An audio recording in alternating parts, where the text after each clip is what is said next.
대림절 첫 번째 주일인 촛불 하나를 오늘 밝혔습니다. 여러분, 이 초의 빛처럼 우리 마음에 깃든 어둠과 또 우리 사회에 깃들어 있는 그 어둠들이 조금씩 물러가기를 소망합니다. 결국은 어둠은 빛을 이기지 못할 것입니다. 힘들고 난감한 세월들을 지나가고 있지만 분명한 소명과 또 기대를 가지고 살아가기를 소망합니다. 사람의 인생을 돌아보면 태어나서 죽을 때까지 어찌 보면 기다림의 연속이라고 할 수 있습니다. 기다리고 또 기다립니다. 이 기다림의 시간들을 어떤 이들은 설렘으로 설레어하면서 기다리기도 하고, 또 어떤 이들은 두려워 떨면서 기다리기도 합니다. 각자 그런 기다림의 시간들이 있으시죠? 어떤 날은 너무나도 그 시간이 기다려지고, 어떤 날은 그 시간이 오지 않기를 두렵게 고민하면서 그렇게 지나오는 시간들이 다 있으실 것입니다. 뭔가를 혹은 누군가를 기다리는 사람은 이렇게 이야기를 합니다. 아직 오지 않은 미래를 기대하며 앞당겨 살아가는 사람이다라는 생각을 합니다. 반대로 아무것도 기다리지 않는 사람은 사실은 죽은 사람과 똑같은 모습이 아닐까, 그런 생각도 듭니다. 그래서 아무것도 기대하지 않고 살아가는 사람들은 때로는 이 삶은 다 부질없다, 그 삶은 소용없다라고 이야기하기도 합니다. 그러나 성도 여러분, 기대하며 기다리시며 사시기를 소망합니다. 좋은 날이 속히 다가오기를 기다리며 살아가십시다. 코로나로 인해서 여러 가지로 힘들지만 곧 좋은 치료제와 방법들이 우리 가운데 속히 해결될 수 있기를 소망합니다. 고통을 당할 때 이 고통의 시간들을 견뎌내는 것이 중요합니다. 견딘다는 것은 사실 그냥 버티는 것만이 능사가 아니겠죠. 물론 잘 버티고 또 버티고 하다 보면 그 시간들이 지나가겠지만, 그러나 잘 견딘다고 하는 것은 그냥 가만히 앉아서 버티는 것만이 능사가 아니다라는 것이죠. 바람이 불면은 어떻게 해야 됩니까? 바람을 피해야 할 수도 있습니다. 몸을 움츠리고 또는 다른 방법을 생각해서 그 바람을 피해야겠죠. 힘들어서 울기도 하지만 그 바람이 또 잦아들기 시작하면 우리는 그 바람을 이겨낸 이후에 툭툭 털고 자리에서 일어나서 다시 일어서서 가면 될 일입니다. 우리도 그러해야 하지 않겠습니까? 힘들다고 그저 움츠리고 있을 수만은 없습니다. 물론 또 조심하고 조심해야겠지만 우리도 우리의 일을 해야 될 시기가 되었다라는 것이죠. 어떤 목사님이 이런 이야기를 합니다. 치유 목회 사역 자리 가운데 부름받은 그 목사님은 장례식에서 예배를 인도하고 또 유족들을 위로해야 할 일들이 참 많았습니다.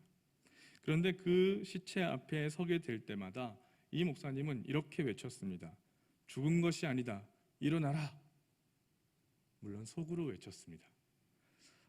왜냐하면 그 죽은 이가 그 당장 그 고백처럼 일어나주면 정말 대단한 기적 같은 일이 되겠지만, 괜히 큰 소리로 외쳤다가 일어나지 않으면 그것도 쉽지 않은 것을 알기 때문에 속으로만 계속 그렇게 외쳐봅니다. 그러던 어느 날 이 목사님은 속이 상했습니다. 하나님께 항의합니다. 하나님, 왜 제 믿음이 부족합니까? 왜 죽은 사람이 한 명도 일어나지를 않습니까?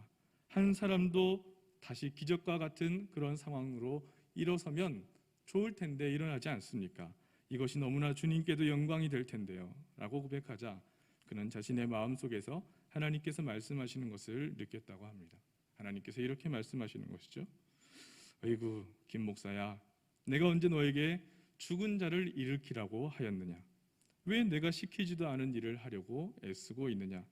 나는 죽은 자를 일으킬 수 있는 믿음을 너에게 준 것이 아니라 그것을 가르칠 수 있고 또 그들을 위로하고 소망을 줄 수 있는 말씀과 지혜를 너에게 주었으니 너에게 없는 것을 하려고 하지 말고 너에게 있는 것을 주라. 그렇게 하라라고 말씀하십니다. 여러분, 우리는 할 수 있는 것이 참 많은데도 불구하고 우리가 부족하고 없다고 생각하면서 불평할 때가 많습니다. 조금 더 특별했으면 내가 이 일을 했을 텐데, 조금 더 내가 성공했으면 이것을 더 잘했을 텐데, 조금 더 넉넉했으면 얼마든지 많이 나누어지고 또 섬길 텐데 라고 하면서 차일피일 미루는 그런 우리들의 삶의 모습들이 있지는 않으십니까? 그러나 주님께서는 우리에게 맡기지 않은 일에 대해서 요구하지 않으십니다. 분명히 우리에게 주어진 일을 맡기셨고 그 사명대로 우리에게 살아가라 말씀하셨고 우리는 오늘도 그런 맡겨진 일을 생각하고 기억하며 할 일을 해야 하는 것이죠.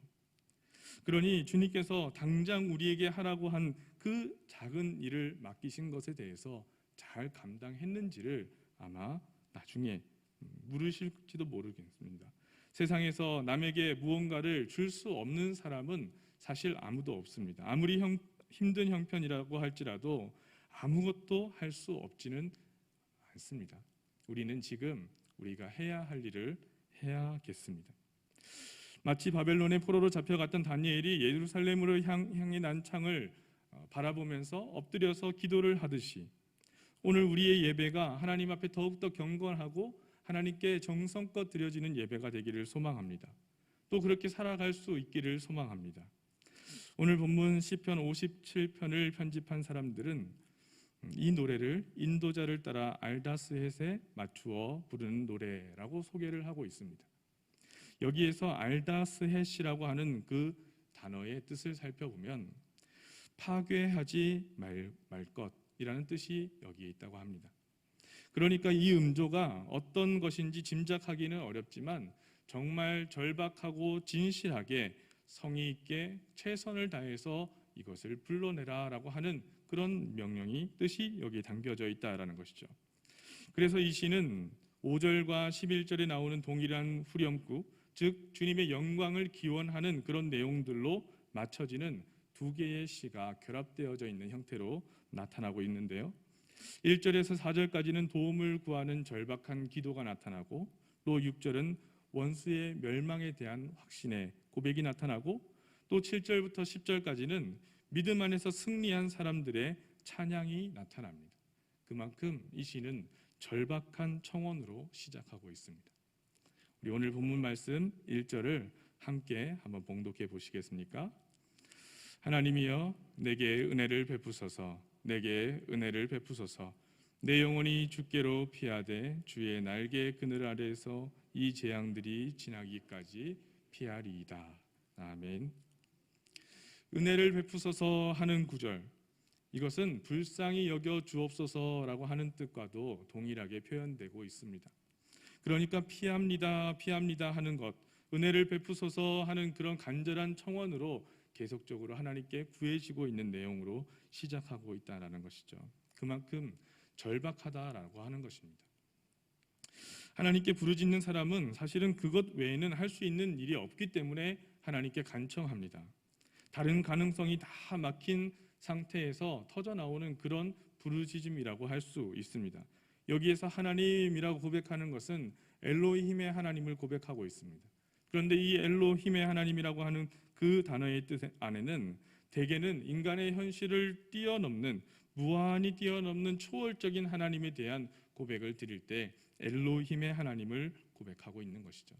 즉 다시 말해서 지존하신 하나님, 엘로힘의 하나님, 주님께서 개입하셔야만 공경에서 벗어날 수 있습니다라고 하는 그 고백을 가지고 시편의 기자는 간절한 마음으로 하나님께 부르짖고 있는 그런 고통의 현실, 그 가운데 있다라는 것입니다.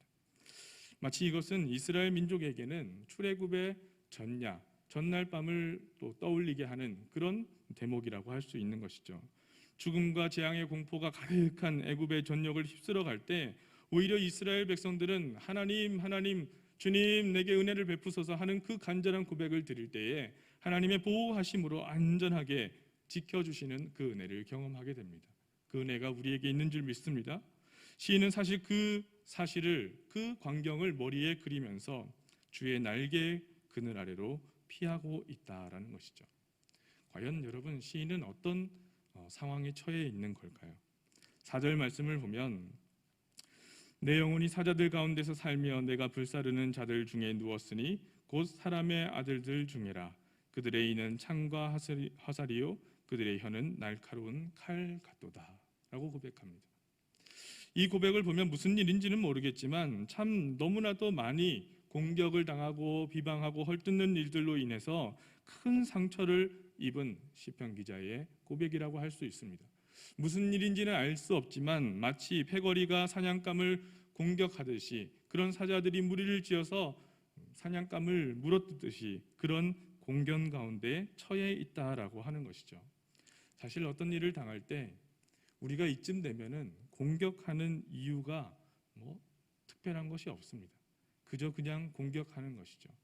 그렇게 공격을 당합니다. 서로 증오가 격해지고 나면 나중에는 이유 없이 그냥 맹목적으로 그 사람을 괴롭게 하기 위해서 공격하는 그런 경우를 참 많이 보게 됩니다. 그 표적을 향해서 그냥 사정없이 물어뜯고 있는 것이죠. 정말 고통스러운 상황일 것입니다. 이 시편 기자는 이런 고백을 하나님께 드리고 있는 것입니다. 성도 여러분, 우리가 만약 그렇다면, 우리가 만약 지금 시편 기자의 고백과 같은 상황 가운데 처해 있다면 무엇을 하시겠습니까? 시편 77편 1절에는 아삽의 고백이 나타나는데요. 이 고백을 함께 봉독했으면 좋겠습니다. 내가 내 음성으로 하나님께 부르짖으니 내 음성으로 하나님께 부르짖으면 내게 귀를 기울이시로다. 아멘. 아삽은 레위인으로서 다윗 당시의 찬양대의 대장이라고 할 수 있습니다. 그러니 찬양을 하고 하나님께 고백하는 이 아삽의 고백은 환난 날의 고통으로 인해서 자포자기할 필요가 없다라는 고백을 드리고 있습니다. 세상에 많은 사람들이 고통을 당하여도 그것이 오히려 전화위복이 될 수 있다라고 하는 고백과 같은 것입니다. 우리가 어떤 고통을 당하고 있든지 우리의 환난 가운데 하나님께서 함께하여 주실 때에 그 고통이 지나간 후에 전화위복이 되고 오히려 기회가 되고 새로운 삶을 누릴 수 있는 기회로 우리에게 찾아올 줄 믿습니다. 우리는 그런 소망을 가지고 살아가야 하는 것이죠. 사실은 성경에 보면 또는 역사를 보면 그렇게 새로운 삶의 전환을 맞게 되는 사람들이 참 많이 나타납니다. 그 중에 한 명이 요셉이지 않겠습니까? 구덩이 속에서 구사일생으로 살아나서 또 종으로 팔려 고생하면서도 낙심하지 않고 성실하게 자기의 할 일들을 최선을 다해서 살아갑니다. 후에는 여주인의 유혹을 물리치고 억울한 누명을 쓰고 설상가상으로 감옥 생활까지 하게 되는 곤란한 그 어려운 가운데 있으나, 그러나 자기를 위하는 사람을 원망하거나 복수하려 하는 것이 아니라 그 환경 속에서 내가 할 수 있는 일에 최선을 다해서 극복해 나갑니다. 우리도 마찬가지일 것입니다. 시편 기자는 적들로부터 나를 구하기 위해서 하나님 강력한 힘을, 강력한 상황을 사용하여 주셔서 나를 구원해 주옵소서라고 요청하는 것이 아닙니다. 그저 하나님께서 나를 품어 안으시기를 기대하고 소망할 뿐입니다. 3절 말씀을 보면 그가 하늘에서 보내사 나를 삼키려는 자의 비방에서 나를 구원하실지라 하나님이 그의 인자와 진리를 보내시리로다. 여러분, 이 고백을 보면은 자기를 사로잡았던 그 두려움과 절망감과 분노와 어둠에서 눈을 들어서 하나님을 바라보고 있다라고 고백하고 있는 것입니다. 하나님께서 그의 인자와 진리를 내게 보내실 것이다 라는 것이죠. 하나님을 믿고 소망을 가지고 살아가는 이들의 삶에는 하나님의 인자하심과 진리가 나타날 것이다 라고 하는 소망의 마음을 정하여서 고백하고 살아가는 것입니다. 한 걸음 한 걸음 살아가다 보면 지금 결국 함정을 파는 악인들은 스스로의 꾀에 자멸하게 될 것이다 라고 생각하고 믿음의 길을 걸어가고, 지금은 굳건해 보이지만 결국 하나님 앞에, 그 공의 앞에 한낮 바람처럼 쓰러질 악인의 길을 선택하지 않겠다라고 하는 마음의 고백인 것이죠. 그는 그것을 이렇게 고백하고 있습니다. 오늘 본문 7절 8절의 말씀을 보면 함께 고백해 보시겠습니까? 하나님이여, 내 마음이 확정되었고 내 마음이 확정되었사오니 내가 노래하고 내가 찬송하리이다. 내 영광아 깰지어다. 비파야 수금아 깰지어다. 내가 새벽을 깨우리로다. 아멘. 내 마음이 확정되었습니다. 내가 마음을 정했습니다 라고 고백하는 겁니다.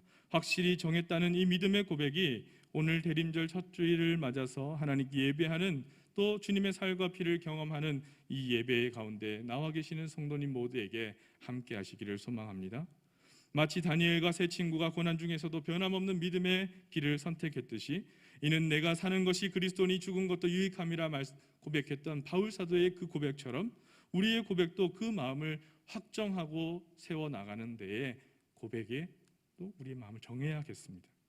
마음을 확실히 정한 사람은 여전히 어둠 가운데 있을지라도 그 어둠에 매몰된 사람이 아니라 그 새벽을 밝혀내는, 어둠 가운데 빛을 밝혀내는 사람들이 될 수 있다라고 고백합니다.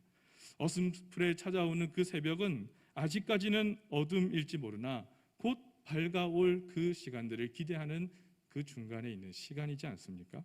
새벽을 깨우리로다 하는 것은 새벽을 깨우며 하나님의 도우심을 구하는 자들에게 이제 곧 밝아올 아침, 소망의 시대, 그 시간들을 기대하는 은혜가 더 차고 넘치는 시간이 될 수 있습니다. 이사야 58장 8절 이하의 말씀에는 이렇게 고백합니다. 그리하면 내 빛이 새벽같이 비칠 것이며 내 치유가 급속할 것이며 내 공의가 내 앞에 행하고 여호와의 영광이 내 뒤에 호위하리니 내가 부를 때에는 나 여호와가 응답하겠고 내가 부르짖을 때에는 내가 여기 있다 하리라. 아멘. 믿음의 사람은 항상 좋은 것만을 선택하고 누리는 사람이 아닙니다. 어둠 가운데서도 새벽을 깨우며 그 새벽이 온다는 것을 기대하고 소망하며 기다리며 나아가는 사람들입니다. 지금 세상은 참 많이 어둡습니다. 혼탁하고 신음하는 이들이 많습니다. 믿음의 성도라고 해서 사실 다를 바가 없는 형편입니다. 그러나 여러분, 믿음을 확정하고 살아가십시다. 따뜻하고 사랑을 전하는 말들 속에서, 그 삶 속에서 하나님은 분명히 생명을 살리시고 또 우리를 통하여서 역사하실 것입니다. 시편 기자의 상황은 별로 달라진 것이 없을지라도 그 마음이 달라졌을 때, 그 마음이 확정되어졌을 때 그에게서는 놀라운 고백을 터뜨립니다. 9절 10절의 말씀을 보면 주여 내가 만민 중에서 주께 감사하오며 문나라 중에서 주를 찬송하리이다. 무릇 주의 인자는 커서 하늘에 미치고 주의 진리는 궁창에 이르나이다. 아멘. 이 소망의 고백이 우리의 고백이 되기를 간절히 소망합니다. 기도드리겠습니다. 사랑의 주님, 우리와 함께 하시는 줄을 믿고 하나님, 그 믿음 가운데 우리의 마음을 확정하며 하나님께 나아갑니다. 하나님, 우리에게 찾아오셔서 하나님 바라보며 고백하는 성도들의 마음 가운데, 마음이 더 쓸쓸해지는 우리의 삶 가운데 믿음으로 소망을 가지고 새벽을 깨우며 주님 바라보며 우리의 마음을 정하고 하나님께 내어드리며 따뜻한 사랑으로 함께 하시는 하나님의 은혜를 전하며 살아가는 귀한 성도의 삶이 되게 인도하여 주시옵소서. 우리 구주 예수 그리스도의 이름으로 기도하옵나이다.